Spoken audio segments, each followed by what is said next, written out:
All right, it's just after 9:30 this morning, so we're going to talk beer. Because why not? It's 5 o'clock somewhere.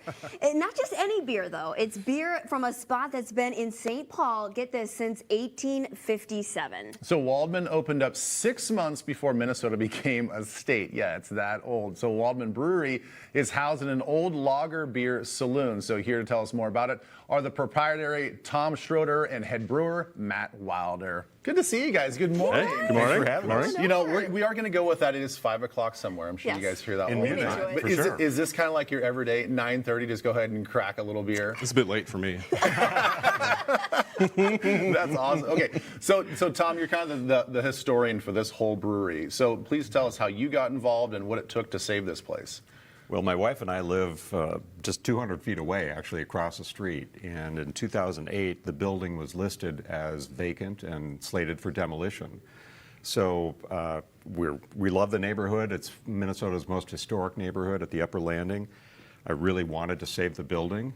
We didn't know what it was at the time, but after some research, we determined that it was, in fact, an 1850s German lager saloon of all things. Wow.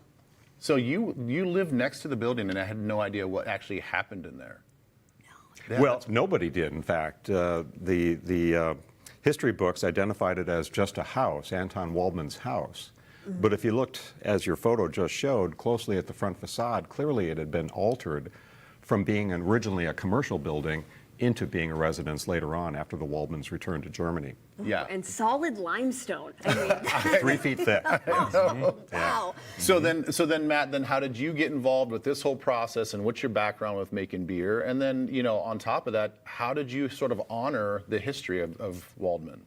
Good questions. How did I get into this? Well, I went to college for philosophy and came out brewing beer. As one does. As one does. And so here we are with this. 10 years in the industry, learning from a lot of good people around, and then I found a good spot here with Tom. So I've been there for over 3 years, and how do we, honor this? And we look forward by looking backwards. And so the history is the point of all of this. Well, how were we making beers in the 1850s? Well, how do we do that now with modern technology? And how do we get the outcome to be as authentic and community focused and us focused as we can? Sure. And so you're ready to show us a perfect pour. Let's see how we do that. Yeah, sure. I will pour, no problem at all. What do you want to start with here? Beer going on. Well, I can tell you what we brought. We brought 3 different kinds, kind of 3 of our mainstays. Mm-hmm. This first one here is a Kolsch. Mm-hmm. Sorry for the people out there that pronounce that correctly. This is Kolsch. Dunkel, which just means dark. And then Pilsner, which everybody's kind of familiar with. Lighter one? Yeah, these two are quite similar. This would be basically a dark Pilsner and a light Pilsner. This one's kind of a hybrid, but I think we'll start with this. This is kind of our everyday go-to. 45-ish% of our production is this one beer. So. And are you brewing right on location there? Literally, yeah. Yep, so the brew barn is right... We are stacked to the gills. You can't put anything more in there. Maximizing. So, yeah, we just brewed yesterday. I brewed a Pilsner just yesterday. It'll be ready to go in mid-July. Wow. It takes that long? We do at least 3 months of lagering on everything. So beers are 3 to 4 months total. There's no clarifiers in these. There's no nutrients, no enzymes. This has all of the good stuff in it, all the nutrients, all the caloric content, all of the carbohydrates. Everything that gives you a hangover is not missing from this beer. Everything is good. Kristen's ready to go. Are you ready to go? She's like, okay, I don't want the coffee this morning. I want a Pilsner. Straight to beer. All right, so as you pour that, wow, look at that. How do you go back and figure out how they were brewing beer back in the 1850s? I can answer part of that, but Tommy, you want to go on part of that? Well, part of the project was to sort of think in terms of what would Beethoven do if he had an electric guitar. Yeah. We're obviously using modern technology, but the attitude and the philosophy of this beer is purely old world, using German imported grains, German noble hops. Our American brews sometimes use a combination of American and German ingredients, but we're using modern technology to produce the Pilsners that revolutionized the United States in the 1850s and 60s. Wow. Yeah. When you took over this location and the property, did you find anything hidden in the walls or anything on the floor that stood out to you as, dating back to so many years ago? We did, although not so much in the building as around the building. Okay.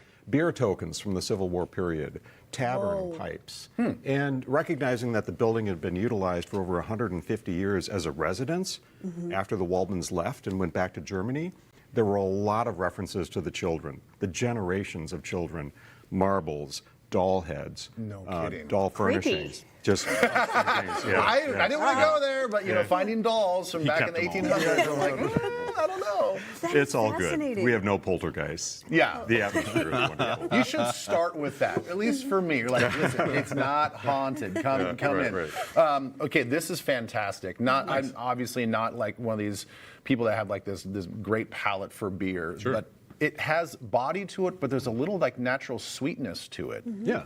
Yeah, So, which is kind of surprising.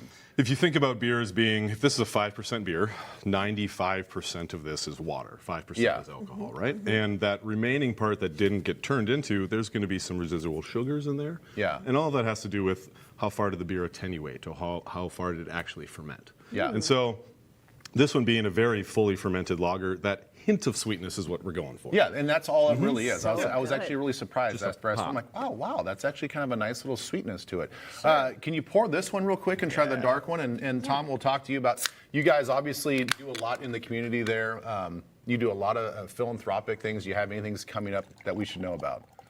You know, we have a fundraiser currently for the neighborhood house where $3 from every purchase of a Pilsner at Waldmann is going to be contributed directly to neighborhood house.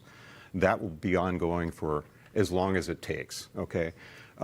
We have a number of different charitable events throughout the year, and for just a pitch for nonprofit and other organizations that are fundraising, we do a charitable tour and a brewery tasting and history experience at Waldmann regularly. So reach out to me at our website. Yeah. Very my gosh. smooth. I am- expecting I'm that from not a big Dark. fan I of am dark, but this is blown great. away how smooth this is. Thanks. Wow, that is incredible. And what a fun way to tip back a little beverage with some friends, but also get a history lesson when they're in your space as well. Yeah. You know, and we like to say you don't have to necessarily be a historian to enjoy Waldmann, but the full immersion experience into the lamplight, the beautifully crafted beers, the food service, the atmosphere, the welcomeness is all part and parcel of German beer garden experiences. Yeah, well, you guys should just Excellent, make this guys. an every Friday thing here on Yes. Minnesota Live. Yeah. We're going to start something new. Prost. We're not far away. Yeah, all right, Thank so you, we're going to guys. post a link to learn more about Waldmann Brewery on MinnesotaLive.com. Are you going to be okay for Twin Cities Live later on? Yeah, you know it. All It'll be loosened great. up. All right.